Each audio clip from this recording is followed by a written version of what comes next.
Assalamualaikum warahmatullahi wabarakatuh. Salam sejahtera bagi kita semua.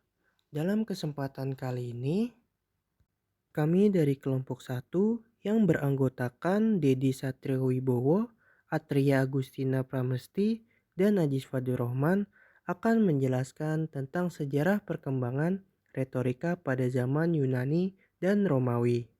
Baik, sebelum memasuki materinya, yaitu tentang perkembangan retorika pada zaman Yunani dan Romawi, izinkan saya menjelaskan sedikit pengertian dari retorika. Retorika berasal dari bahasa Inggris, yaitu retorik, dan bersumber dari perkataan Latin, yaitu retorika, yang berarti ilmu bicara. Retorika sebagai suatu ilmu memiliki sifat-sifat rasional, empiris, umum, dan akumulatif. Jadi, dengan demikian, retorika merupakan seni yang dipelajari dimulai abad 5 sebelum Masehi, ketika kaum sofis di Yunani mengembara dari satu tempat ke tempat lain untuk mengajari pengetahuan tentang politik dan pemerintahan. Dengan penekanan terutama pada kemampuan berpidato, retorika dipelajari, diawali, dan dilaksanakan di negara-negara yang menganut demokrasi langsung, yakni Yunani dan Romawi. Itulah sedikit penjelasan dari pengertian retorika. Langsung saja pada materinya, yaitu perkembangan retorika pada zaman Yunani kuno. Selanjutnya, saya Atria akan menjelaskan tentang perkembangan retorika pada zaman Yunani. Retorika berkembang pada era Yunani, seperti dijelaskan oleh Ali tahun 1994 halaman 12-20. Pada masa inilah retorika mengalami puncak keemasan. Ini terkait dengan sejarah awal keberadaan masyarakat atau orang Yunani sebagai perantau yang memiliki jiwa petualang. Mereka merantau karena kondisi geografis negara Yunani yang terletak di semenanjung Balkan tidak subur dan sedikit memberikan hasil bagi penduduknya. Kemudian, mereka merantau ke tanah asing dan mendirikan negara baru di sekitar Laut Egea dan pantai Asia Kecil. Di tanah rantau ini, orang Yunani mengalami perbaikan ekonomi dan mampu membeli budak untuk mengurus pekerjaan mereka sehari-hari, sehingga mereka mempunyai banyak waktu yang luang. Waktu luang yang dimiliki dimanfaatkan untuk memperkuat kemuliaan hidup dengan seni dan buah pikiran. Bahasa merupakan alat untuk mengungkapkan hal-hal yang abstrak secara jernih dan jelas. Konsep tentang masyarakat dan politik adalah abstrak, yakni menyangkut tujuan didirikannya negara, sistem pemerintahan, dan kepemimpinan. Kemampuan menggunakan bahasa menjadi incaran bagi orang yang ingin masuk dalam jajaran elit politik Yunani. Menurut Aristoteles dalam budaya Yunani kuno, kata-kata yang diucapkan merupakan bentuk komunikasi yang sangat dominan, dan retorika merupakan ilmu yang mempelajari bidang ini. Keterampilan menggunakan bahasa mendapat perhatian dari penguasa pada masa itu untuk merebut kekuasaan dan melebarkan pengaruhnya. Bahkan, para penguasa itu menyewa agitator untuk memperkuat pengaruh mereka di mata masyarakat. Para agitator ini mempengaruhi pendapat umum dengan menggunakan alasan-alasan keagamaan dalam pernyataannya. Perkembangannya, para agitator ini mempelajari seni berbicara untuk meningkatkan penghasilannya karena mereka dibayar. Ada yang menyebut agitator ini sebagai kaum sopis, yang artinya orang yang menipu orang lain dengan menggunakan argumen-argumen yang tidak sah. Para sopis ini berkeliling dari satu tempat ke tempat lain sambil berbicara di depan umum. Jika diruntut dari asal katanya, sopis dari kata sopos, yang artinya cerdik pandai karena ahli dalam berbagai ilmu, baik politik, bahasa, dan filsafat. Perkembangannya menjadi ejekan atau sebutan bagi mereka yang pandai bersilat lidah dan memainkan kata-kata dalam berbicara. Representasinya adalah agitator yang dibayar sehingga muncul konotasi yang negatif. Beberapa di antara para sofis atau filsuf petualang yang dikenal pertama kali mengembangkan retorika ialah Empedokles. Dia telah menampilkan teori tentang pengetahuan manusia yang menjadi dasar bagi pengembangan retorika di masa depan. Ide-ide lisan Empedokles kemudian ditulis kembali oleh muridnya Tisias di bawah judul Koraks. Tulisan ini berisi strategi dan argumentasi hukum di depan pengadilan kota. Beberapa nama lain yang perlu dikenang pula ialah Protagoras, Grogias, dan Isokrates. Retorika sebenarnya bertautan dengan tiga seni penggunaan bahasa untuk mempersuasi orang. Tiga seni itu adalah yang pertama etos.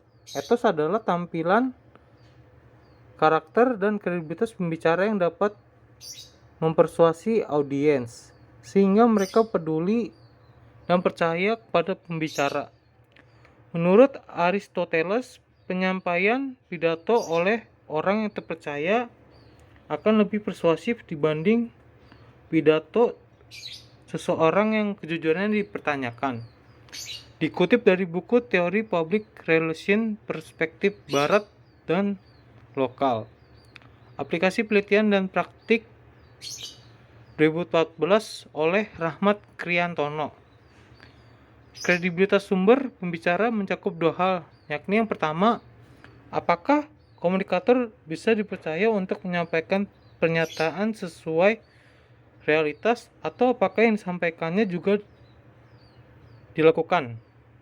Yang kedua, apakah komunikator dianggap memiliki kemampuan atau ahli di bidang yang dibicarakannya. Yang kedua, ada patos. Patos adalah keterampilan pembicara untuk mengelola emosi ketika dia berbicara di depan publik. Pada umumnya, para retorik ketika berpidato memakai metafora perumpamaan, amplification, atau seni menampilkan suara baik dalam volume maupun intonasi, storytelling, atau pesan yang disampaikannya dengan tuturan yang menggugah perasaan audiens. Yang ketiga, ada logos. Logos adalah pengetahuan yang luas dan mendalam tentang apa yang akan dikomunikasikan, di mana struktur pesan yang akan disampaikannya itu harus logis dan rasional, dan berbasis pada kekuatan argumentasi. Tambahan lagi, pesan ini harus disampaikan secara induktif dan deduktif. Yang dimaksudkan dengan alasan induktif adalah penyampaian pesan berdasarkan historis dan hipotesis, sehingga membuat audiens dapat menarik kesimpulan umum. Sebaliknya, alasan deduktif menghendaki agar seseorang persuador merumuskan pesan dalam bentuk proposi umum, sehingga membuat audiens dapat menarik kesimpulan-kesimpulan khusus. 5 hukum retorika. Aristoteles menyampaikan ada setidaknya 5 hukum yang harus ada dalam retorika. 5 hukum tersebut saling terikat agar dapat terciptanya kesuksesan beretorika. 5 hukum di retorika diantaranya, yang pertama ada inventio. Pembaca menggali topik dan meneliti khalayak untuk mengetahui metode persuasif yang tepat. Yang kedua ada dispositio. Pembicara menyusun pidato atau mengorganisasikan pesan. Menurut Aristoteles, pengantar berfungsi menarik perhatian, menumbuhkan kredibilitas, dan menjelaskan tujuan. Yang ketiga ada elocutio. Pembicara memilih kata-kata dan menggunakan bahasa yang tepat untuk mengemas pesannya. Aristoteles juga mengatakan agar menggunakan bahasa yang tepat, benar, dan dapat diterima. Pilih kata-kata yang jelas dan langsung, Sampaikan kalimat yang indah, mulia, dan hidup, dan menyesuaikan bahasa dengan pesan khalayak dan pembicara. Yang keempat ada memoria. Apa yang disampaikan, baik lisan maupun tertulis, termasuk yang terekam dalam ingatan. Dan yang kelima, ada pronunciatio. Pembicara menyampaikan pesan secara lisan. Pembicara harus memperhatikan suara dan gerakan-gerakan anggota badannya. Selanjutnya saya akan menjelaskan tentang perkembangan retorika pada zaman Romawi. Singkat cerita, ketika Yunani kuno telah hancur, muncullah Romawi sebagai kerajaan yang disegani di Eropa. Romawi tak kehilangan akal untuk memanfaatkan sisa-sisa kejatuhan Yunani kuno, yaitu dengan mengirimkan orang-orang pilihan dari Yunani guna dimanfaatkan baik ilmu dan jasanya bagi Romawi.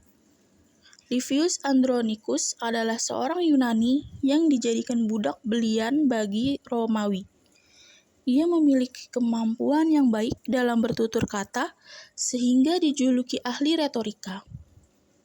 Mengetahui kemampuan Livius dalam retorika, Romawi akhirnya menjadikannya sebagai pengajar retorika bagi bangsa Romawi. Kelak, dari model pengajaran tersebut, lahirlah para retorika terkenal dari negara Romawi, antara lain Cicero dan Quintilianus. Mekanisme seperti inilah yang dilakukan bangsa Romawi terhadap negara jajahannya, karena selain merampas gold atau harta benda, mereka juga mengambil orang-orang terbaik dari negara jajahannya. Baik Cicero maupun Quintilianus, kedua orang Romawi ini menelurkan beberapa teori dasar dalam penerapan retorika konservatif di dunia. Salah satunya adalah dengan dikemukakannya prinsip-prinsip dalam berpidato atau oratori yang terdiri dari 3 bagian, yaitu A. Studi atau pembelajaran mutlak diperlukan oleh seorang orator, B. Pemilihan topik yang efektif dalam pidato, dan C. Bentuk dan penyajian sebuah pidato. Bagi orang Roma, orasi merupakan bagian yang sangat penting dalam kehidupan publik. Marcus Tullius Cicero. Nama Cicero selalu dihubungkan dengan Rhetorica et Herennium, satu karya suntingan yang hingga saat ini tidak diketahui siapa penyuntingnya. Meskipun demikian, karya ini sangat berpengaruh terhadap pelajaran orasi di abad pertengahan, zaman Renaissance, bahkan sampai sekarang. Tercatat pula beberapa karya Cicero yang sangat berpengaruh, yakni De Inventione, yang berisi teori-teori tentang orasi yang menjadi bacaan wajib di abad pertengahan dan Renaissance. De Oratore, yang berisi prinsip-prinsip dialog. Topik sebagai gagasan uji coba retorika. Brutus, yang berisi diskusi dengan seorang orator, dan orator yang membuat gaya orator untuk mempertahankan diri. Puncak dan kerja ilmiah Marcus Fabius Quintilanus dapat dibaca melalui karya Institutio Oratoria atau Institute of Oratory. Buku ini ternyata memberikan inspirasi bagi lahirnya semacam sekolah atau institut retorika dan orasi yang mendidik dan melatih para orator. Melalui lembaga pendidikan inilah Quintilian menanamkan doktrin-doktrin dia tentang retorika kepada anak-anak sejak dini, sampai kepada orang dewasa dan orang tua sekalipun. Baik, cukup sekian materi yang dapat kelompok kami sampaikan. Saya harap dari penyampaian materi tersebut dapat dipahami, dan mohon maaf bila ada kesalahan kata yang terucap dari kami. Saya akhiri. Wassalamualaikum warahmatullahi wabarakatuh.